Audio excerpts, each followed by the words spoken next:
भगवान कृष्ण का पुत्र तुम्हारा पति होगा, वचन अन्यथा हो न, मेरा वचन कभी झूठा नहीं होता। और जब से इसको पता लगा तो मेरा पति है, इसलिए तो मेरे मन में भाव आता है। उस दिन से उसकी बहुत सेवा करती है और अच्छी तरह से करती है, खूब मसाज करती है, खिलाती है। थोड़ा बड़े हो गए पर दोनों महाराज, मजाक करती है, मस्करी करती है, छेड़छाड़ी करती है।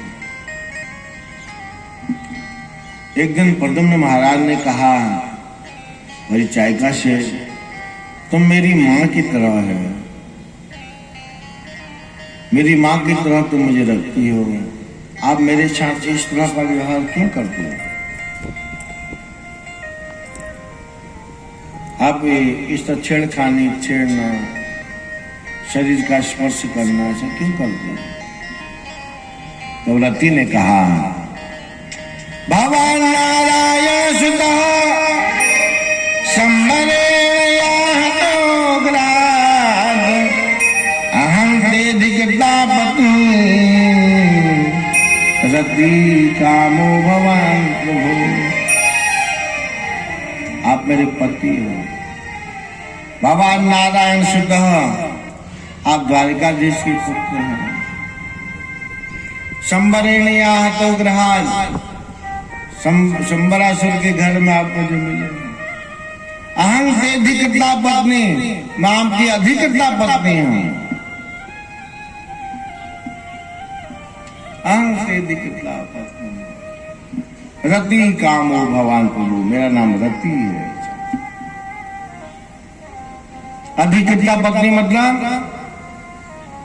जो हर जन्म में एक ही पत्नी रहे, एक ही पति रहे, तो उसको अधिकता कहते हैं। और ये अधिकता पत्नी कैसे मिलती है? भगवान का भजन करने से मिलती है। अगर आप अपने बच्चों को, अपनी पत्नी को बहुत प्यार करते हो, पत्नी पति को प्यार करती है, दोनों माँ बाप अपने बच्चों को प्यार करते हैं, और आप चाहते हैं कि जन्म जन्मांतर तक यही मेरा परिवार मेरे साथ रहे, कैसे संभव होगा? सिर्फ भगवान का भजन ही एक ऐसा आश्रय है जो आपके इन संबंध को बनाए रख सकता है। अगर आप भजन नहीं करेंगे तो जैसे बाढ़ के पानी में एक तालाब में तैरती हुई मछलियां अलग अलग दिशाओं को बह जाती हैं, वैसे हमारे रिश्ते भी अलग अलग दिशाओं को बह जाएंगे, तितर बितर हो जाएंगे, क्योंकि रास्ते अलग हैं, कर्म अलग है। वो कर्म हमारे संबंध में विच्छेद करते हैं।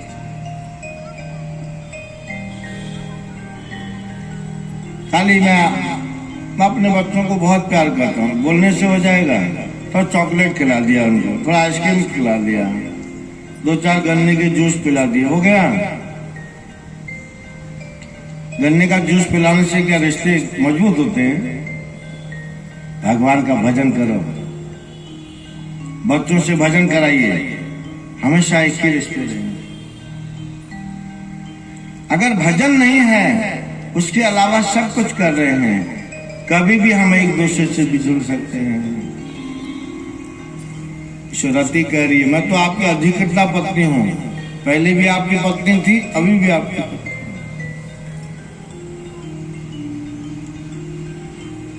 और बड़े हो गए, संबरासुर का वध किया और अपनी पत्नी का हाथ पकड़ा द्वारिका। रुक्मणी जी रोने लगी, कहा आज हमारा बेटा जीवित होता, इतना बड़ा होता। भगवान ने कहा तुम्हारा ही बेटा है। और भगवान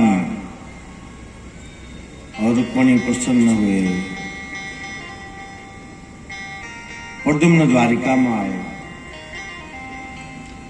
प्रद्युम्न महाराज के अपहरण के दिन से लेकर उनके घर आने तक भगवान के 16,107 विवाह हुए। पहली पत्नी है रुक्मणी, भगवान की दूसरी पत्नी है जाम्बवती, तीसरी है सत्यभामा, ऐसी अष्टपटरानियां हैं और 16,100 राजकुमारियां घमासुर के किले से गई। भगवान द्वारिका में राज करते हैं। शतनाजीत के एक नाम के राजा हैं, वो सूर्य के उपासक हैं। वो सूर्य की उपासना से उनके पास एक समंतक मणि है। समंतक मणि 8 भार सोना देती है। एक भार को 25 किलो कहते हैं, 8 भार का मतलब 200 किलो। एक दिन भगवान को मिलने द्वारिका गए। प्रभु ने कहा, महाराज सत्ताजीत से तुम गिने चुने मेंबर कुल हो। सत्ताजीत हुए, उनकी पत्नी हुई बेटी सत्यभामा और उनका भाई था एक प्रसेन। कहा तुम 3-4 मेंबर कुल, इतने सोने का क्या करते हो? भगवान ने कहा सोना हमारे खजाने में जमा करो।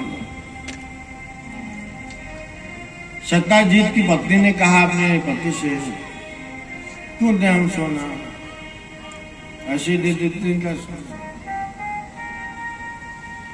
तो सोना दिया नहीं। सत्ताजीत मणि राजा के महल में लटकी रहती थी, दीवार पर, दरवाजे, उनके डाइनिंग हॉल में। एक दिन राजा अपनी रानी के साथ कहीं बाहर गए थे।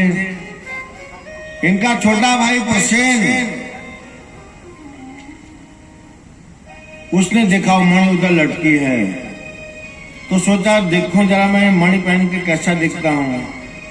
तो मणि की माला अपने गले में डाली।